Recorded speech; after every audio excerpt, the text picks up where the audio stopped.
all things Randy at randyrhodes.com. Go for launch. Speaking truth to power, The Randi Rhodes Show. The capture of the Supreme Court didn't happen overnight. It took years of planning and hundreds of millions in dark money dollars to turn our highest court into a delivery system for far-right special interests. Slowly but surely, these special interests engulfed our Supreme Court. They set up dark money front groups to help confirm hand-picked justices. Well, it turns out these weren't the only avenues that right-wing special interests used to influence the Supreme Court. Over more than 2 decades, a man named Robert Schenck invested more than $30 million in a private far-right campaign to lobby the Supreme Court. According to Schenck himself, the goal of this campaign was to embolden the justices to write unapologetically conservative opinions, to actually influence the text of opinions. In pursuit of that goal, these activists set up base camp at a building they purchased across the street from the Supreme Court. From there, they slithered into every nook and cranny they could find, getting to know court employees who could give them special access. To get close to the justices themselves, Schenck's operatives gave big donations to the Supreme Court Historical Society, an odd little organization, but one that provides high-dollar donors with access to the justices at private functions. It's the same people. It's the same people over and over again. It's one billionaire after another, after another, after another. They talk to each other. They compile their billions together. They station their operatives across the street from the Supreme Court or in a nondescript row house in Virginia, okay? It's Donors Trust. It's Carrie Severino. It's the people who pay attention. You know these names. You know who these groups are. You know who the Heritage Foundation is. You know who Carrie Severino is. You know who her husband is.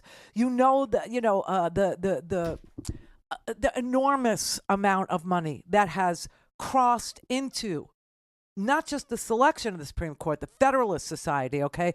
Literally, what's his name? Leonard Leo, choosing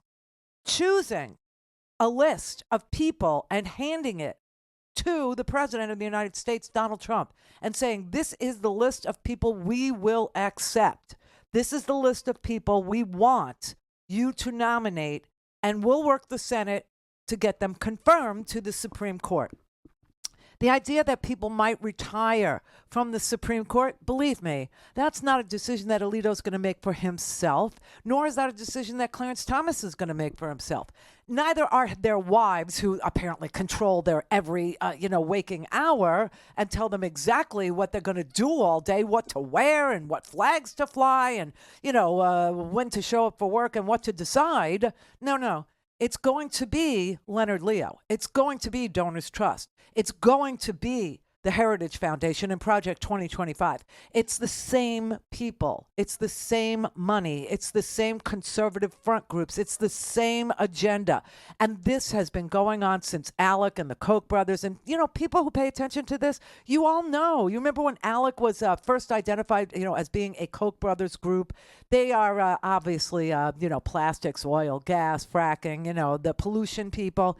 And they didn't want any regulation. They don't want any regulation at all. And they were actually writing the legislation, which back then, 10, 20 years ago, we thought, that's outrageous. I thought that's what Congress, we were electing our representatives to write. No. They're being handed pieces of legislation that have been written by ALEC, that have been written by the Koch brothers, that have been written by Donors Trust, the Heritage Foundation, that's been written by, and they've co-opted their wives too now. Ginny Thomas, okay? The Tea Party Patriots. That was the Koch brothers, okay? Dick Armey, what a name. Let's see if we can, patent that. I'm sorry, trademark it. Put it on T-shirts with Trump's face, Dick Armey. Yeah, No, and the Supreme Court has definite opinions about that. But honestly, these are the same people with the same agenda, and nothing has changed except the amount of money. And this is another reason why America is so, it has a definite democracy interest in how many billionaires we allow to be created in this country. And yes, we allow them to be created in this country. We do. Like I said, FDR put a cap on CEO salaries. He put a cap on it, and he said, every dollar after that, we're going to tax you at 66%. And then every dollar after $200,000 or $400,000, we're going to tax you at 97% to de-incentivize the concentration of wealth at the top, the tippy top of society. It's okay to get rich. It's not okay to have it all. Now, what did these groups want? Well, they busted up unions, okay? They didn't want us collectively bargaining, okay? Donors Trust, they donated millions of dollars to hand legislation to members of Congress that said, remember when you couldn't vote for a union in your own workplace? Card check. Remember, that was a big damn deal. They got Americans literally screaming against their own ability to organize themselves. They literally put Americans on the side of the corporation. They literally convinced Americans that they did not want to be part of a collective bargaining effort, that they wanted to go in and speak to Elon Musk, the CEO of their company, by themselves. And that they would get the best deal possible by doing it that way, instead of organizing everybody in the same field, not just the same shop, but the same field, to get equal pay, $40 an hour, $100, whatever it is. They told you were better off going and talking to your boss on your own by yourself. And people were yelling at me, screaming at me about how unions sucked and they were so bad and the price of everything would go through the roof if we had unions, and they didn't want to pay for it. I mean, it's just unbelievable. But of course, the corporations raise their prices, right? They raise their prices. And when your wages actually rise faster than they can raise the prices, you still have buying power. But they were talking Americans into sacrificing their buying power at the foot of the corporate titan who was going to raise your prices anyway. It's so ridiculous, but this is what the money did, okay? And they did it anonymously, okay? They never put their name on any of these things.